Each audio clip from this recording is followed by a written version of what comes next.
생각지도 못했던 관세라든지 탄핵이라는 변수가 있을지도 몰랐고, 반도체 업황 자체로 놓고 보면 나쁘지 않거든요. AI 수요도 좋고 레거시도 턴어라운드 하는 그림인데 안 좋은 이제 외부 변수들이 주가를 누르는 상황이라고 보시면 될 것 같습니다. 저는 이번 조정은 좀 페이크라고 생각하는데 실제 진짜 조정은 하반기에 올 수도 있을 것 같아요.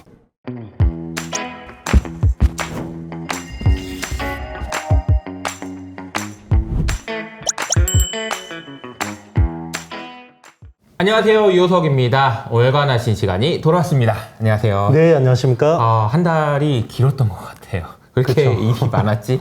이런 생각이 좀 들고 시장이 좀 흔들리고 있는데, 아니 그 한 달 못 보이는 사이에 또 그새 책을 쓰셨다고. 최근 올 초부터 열심히 썼는데요. 분위기가 안 좋아서 아주 걱정입니다. 그래서 우리 이호석 아카데미에서 많이 도와주십시오. 네네네. 최근 이번에는 또 어떤 주제를 가지고 쓰셨어요? 네.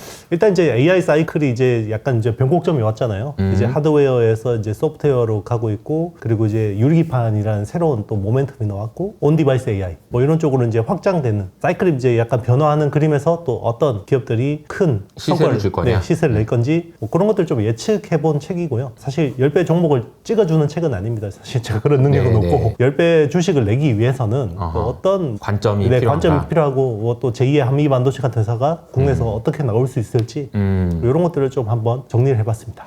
근데 사실 이게 이제 템버거라는 말이 사실 가슴 떨리는 이야기이긴 하지만 반드시 나오긴 나와요. 맞습니다. 그런 것 같아요. 이게 항상 그렇죠. 주식시장이 특이한 게 안 나올 것 같아도 반드시 나옵니다. 그리고 모든 템버거의 시작은 기관 투자자들의 철저한 외면에서부터 시작된다. 그렇죠. 이런 얘기들이 있잖아요. 그러니까 어떻게 보면 지금 시장이 안 좋을 때 철저히 외면된 그거 안 돼. 꼭 그런 애가 템버거가 되더라고요. 그렇죠. 한미반도체도 그랬었잖아요. 맞습니다. 이게 사실 제가 한미 반도체도 시총 5천억일 때부터 처음 이제 커버를 거의 했죠. 나중에 10 몇 조까지 갔으니까 15조? 거의 20조 가까이까지 갔으니까. 그러니까 거의 네. 20배가 오른 네네, 거잖아요. 그렇죠. 근데 그 시작을 보면은 네.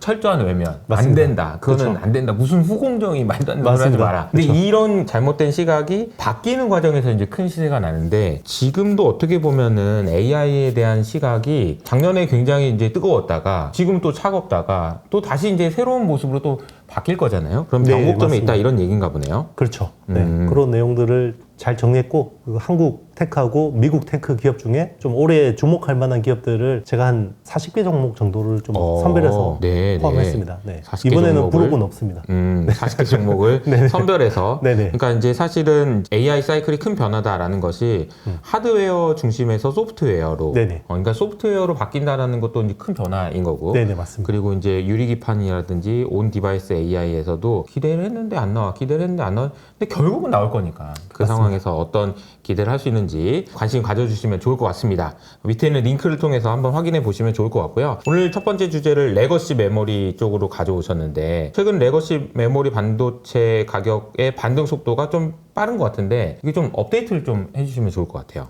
네, 일단 디램은 사실 제가 이제 월간 아신하면서 빠르면 2분기, 늦어도 3분기에는 확실하게 이제 들어올릴 것 같습니다. 라고 이제 계속 말씀드렸었고, 낸드 플래시는 좀 자신이 없습니다. 이런 이야기를 많이 했었는데, 지금 디램하고 낸드 플래시 둘 다 생각보다 빨리 반등을 하는 것 같고요. 그래서 지금 이제 관련 주들도 유심히 봐야 될 것 같아요. 반등의 이유가 뭐라고 봐야 돼요? 일단은 중국 정책이 셌어요, 생각보다. 원래 이구 환신 정책이 예전에도 있었거든요. 네네. 근데 이번이 예전하고 뭐가 달랐냐면, 이번에는 스마트폰하고 태블릿 PC 같은 개인 기기도 포함을 시켜줬어요. 예전에는 약간 가전이라든지 자동차. 네, 이런 것들 이제 굵직굵직한 거 살 때만 해줬는데, 지금은 이제 중국도 자기네들 완제품 기업들이 재고 상태가 굉장히 악성이라는 걸 알고 있었고, 그걸 이제 포함시켜주니까 이게 화답하듯이 이제 중국 소비자들이 스마트폰을 많이 샀고요. 그게 재고 소진이 빨라졌고, 저렇게 되면 빨리 리스토킹이 일어나겠는데? 라고 생각한 거고, 그리고 이제 공급 사이드 측면에서는 메모리 3사가 다 감산을 했었어요. 특히나 이제 작년에 이제 중국의 CXMT가 거의 물을 완전히 흐려버린 DDR4 같은 것들도 감산을 많이 했고요. 그리고 이제 낸드 플래시도 감산을 많이 했는데, 그럼 이제 여기다가 또 중국 기업들이 또 막 물량 폭탄 던지면 올리면 초치는 거잖아요. 그런 가능성들이 좀 있었는데 예상을 깨고 지금 중국 기업들도 가격을 올리고 있어요. YMTC 같은 랜드 플래시 그러니까요. 업체가 4월부터 이제 가격을 올렸고요. CXMT도 DDR4 가격을 작년처럼 막 이렇게 물량 뿌리기를 하고 있지는 않은 것 같습니다. 그러면 이 중국의 업체들이 가격 인상 쪽으로 선회했다고 해야 되나? 그동안에는 이제 물량 공세 혹은 치킨 게임 이런 분위기로 네네. 가다가 그렇게 안 간 이유를 뭘로 봐야 될까요? 일단 이제 선두 기업들이 레거시 쪽의 생산량을 확 줄였기 때문에 굳이 저거를 이제 물량을 더 뿌려가지고 더 레드오션화 시킬 필요는 없다고 생각한 것 같고요. 이 정도면 됐다? 네, 이 정도면 뭐 됐고 충분히 이제 자기네들이 생각하는 마켓 셰어를 달성했다고 생각하는 것 같고 이제는 어느 정도 이제 계속해서 정부 자금을 받아서 만들기는 하지만 그래도 어느 정도 이제 수익성 추구를 해야겠다라는 생각으로 이제 전환하는 것 같습니다. 걱정이 된다고 해야 될까? 이게 이제 단기적인 것일지 아니면은 얘들이 또 이러다가 또 물량 공세하고 막 이렇게 될지 이것도 좀 관심이 가네요. 그렇죠. 그래서 사실 이제 레거시 쪽은 한 세대, 두 세대 지난 기술들은 빨리 좀 전환을 하는 게 맞는 것 같고요. DDR4에서 이제 DDR5로 전환하는 게 맞는 것 같고 그리고 이제 뭐 아직까지 물량이 많지는 않지만 뭐 소캠 같은 거 있잖아요. B2C 쪽도 커스텀 메모리 쪽이 시장이 열리고 있잖아요. 그리고 이제 DDR5 같은 경우도 아직까지 프리미엄이 좀 살아있고 그런 쪽들도 좀 좋게 보는 것 같아요. 시장에서는. 그런 것들이 이제 전반적으로 좀 이제 주가에는 긍정적으로 작용하고 있다. 이렇게 보면 될 것 같습니다. 근데 이제 D램이 일단 2분기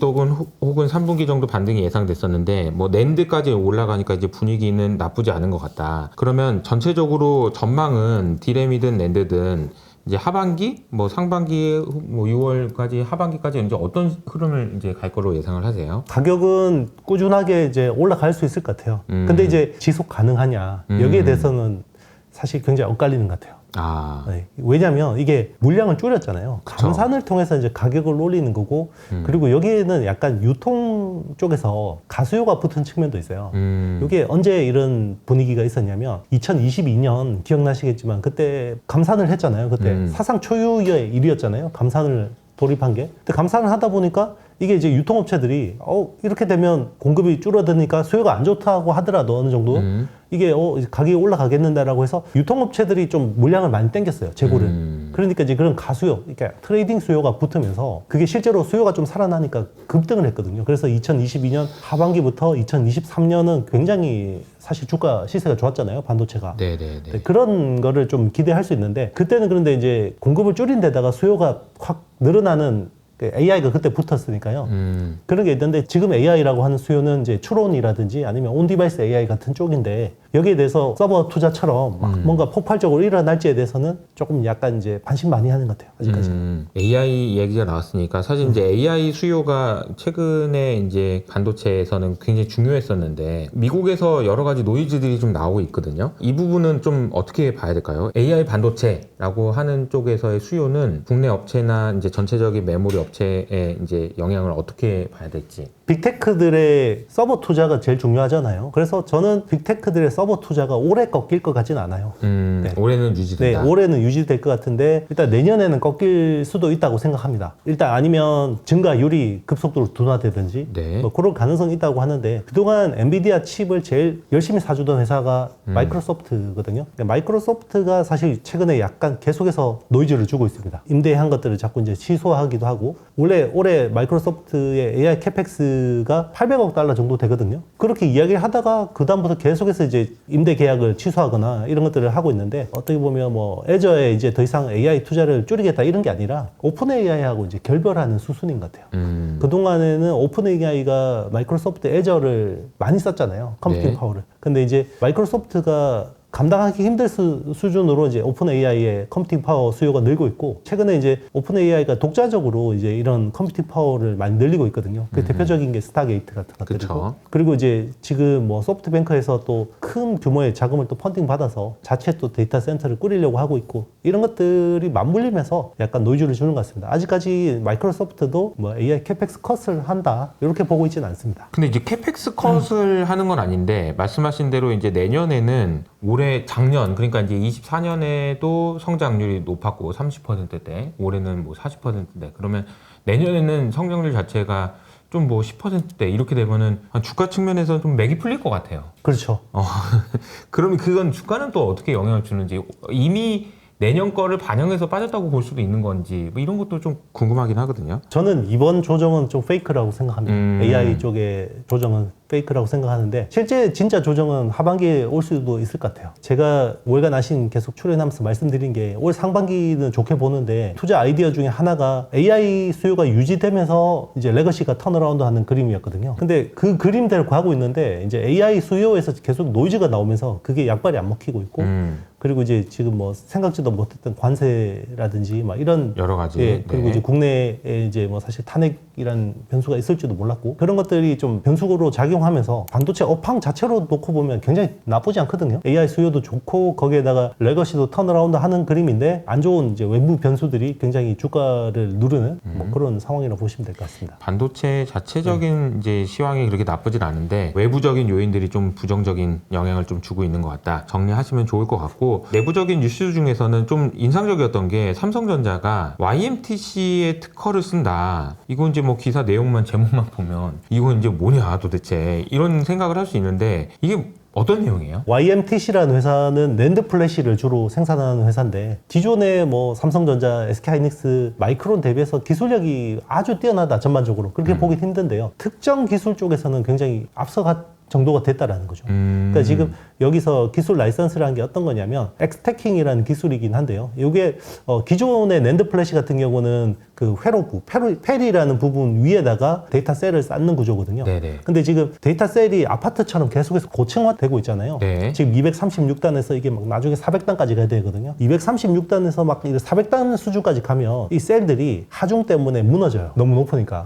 그러니까 이제 요거를 밑에 이제 페리부라고 하는 요걸 따로 만들어가지고 페리부하고 데이터 셀을 따로 만들어서 붙여야겠잖아요. 그걸 붙일 때 하이브리드 본딩이라는 기술이 필요한데 그쪽의 기술이 YMTC가 약간 중요한 기술을 쥐고 있는 것 같아요. 그 기술 라이선스를 삼성이 한 거고 지금 하이닉스나 마이크론도 그쪽에 그 라이선스를 할 가능성이 있습니다. 그 정도로 지금 네, 중국이- YMTC가 올라왔다고 맞습니다. 봐야 되네요. 그렇죠. 야, 그러면 이거는 글쎄요, 이거는 그냥 뭐 단순히 볼 일이 아니고 반도체 시장에 대한 이제 그 긴 역사를 봤을 때 어떤 중요한 변화라고 볼 수도 있을까요? 그렇죠. 그동안 이제 우리는 중국 반도체 기업 그러면 카피캣. 그죠? 그러니까요. 몰래 기술 훔쳐가지고 이런 생각을 했었잖아요. 중국 정부 자금 받아가지고. 물론 그런 것도 있습니다. 여전히 그런 측면도 있는데 이제는 기술적으로나 그 어떤 인력이나 이런 부분들이 굉장히 많이 올랐다라고 인정해야 되는 거죠. 근데 이제 뭐 이게 이제 왜곡된 시각일 수도 있지만 사실은 중국 기업들은 다른 나라의 기업의 특허를 다 인정해주면서 성장한 것 같진 않은데 맞습니다. 반대로 또 우리는 또 막 특허를 줘야 된다고 그러니까 좀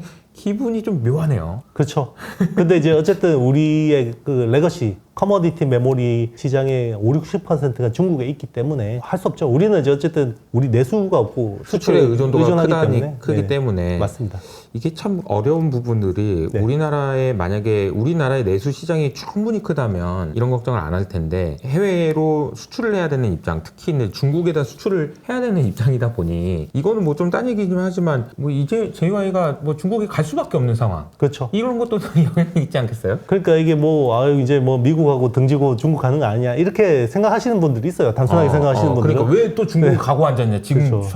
상황에서 근데 이렇게 생각할 이게 수 있지만 시진핑이 불렀는데 안 가는 것도 되게 이상한 거예요. 아니 그러니까 뭐 팀쿠도 갔잖아요. 네, 팀쿠도 그러니까. 갔잖아요. 네. 중국에 어쨌든 시장이 있고 지금 우리가 뭐 이제 아예 이제 중국에서 발을 뺀 것도 아니잖아요. 뭐 롯데마트나 이마트면 안 가겠죠. 불러도. 근데 이제 반도체는 지금 팹이 중국에 굉장히 첨단 팹들이 있단 말이에요. 그렇군요. 네.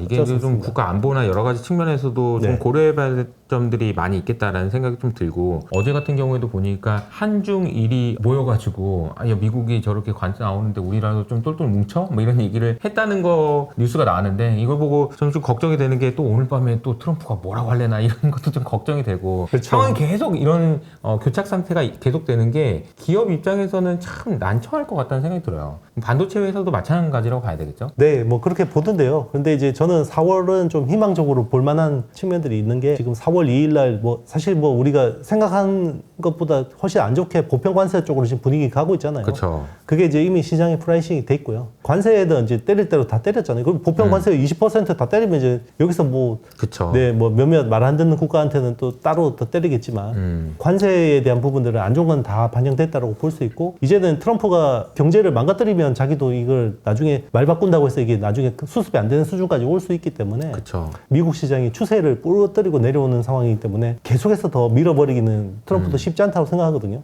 주식을 아는 사람 입장에서. 왜냐면 이게 매도가 매도를 부르잖아요. 맞아요. 미국 같은 시장 워낙 그 수급이 다양하고 많기 때문에 그 손절매 물량이 그렇게 나오면 자기도 크게 크러시가 난다는 걸 알기 때문에 이제 어느 정도 약간 감세에 대한 긍정적인 코멘트를 할 거라고 보고 있고, 사실 미국 테크 기업들 특히나 이제 그 1분기는 실적 모멘텀을 그렇게 기대를 하지는 않았었어요. 계속해서 그 S&P 500 기업 같은 경우는 실적 추정치를 하향 조정하던 분위기였는데 최근 한 1, 2주 분위기를 보면 이게 또 상향 조정되고 있습니다. 그게 왜 그러냐면 환율 효과가 있어요. 일단 미국의 S&P 500 기준으로 보면 이들 기업의 해외 매출 비중이 40%가 넘거든요. 달러가 약세로 가면 생각지 않게 좀 이제 환차익을 보게 됩니다. 그리고 이제 그런 것들이 1분기 실적 시즌이 이제 본격화되잖아요. 일종의 수출 네. 업체들인 거죠. 그죠? 맞습니다. 미국 입장에서는. 그게 이제 사실 실적 시즌 모멘텀은 기대하지 않았지만 환율 효과를 통해서 이게 좀 이제 숫자가 괜찮게 나올 것 같아요. 그게 이제 어떻게 보면 또 반등의 트리거가 될 수도 있다 생각합니다. 레거시 업황이 이제 반등을 하게 된다면 국내에서 이제 주목해봐야 될 소부장 기업이 어디 있을까요? 저는 이제 정책 모멘텀하고 좀 맞물린다고 생각하거든요. 그래서 아, 지금 정책 모멘텀. 네. 어쨌든 이제 그 K-칩스법을 통해서 이제 세액 공제를 해주는 뭐 분위기로 가고 있고요. 그러면 그동안에 좀 어떻게 보면 투자를 약간 미뤄놨던 것들을 좀 이제 할 수 있을 것 같아요. 예전에는 사실 폐업을 짓고 바로 장비를 다 채우려고 했는데 요즘에는 네네. 폐업을 크게 지어놓고 클린룸 비워놓고 장비를 필요할 때마다 셋업하는 분위기거든요.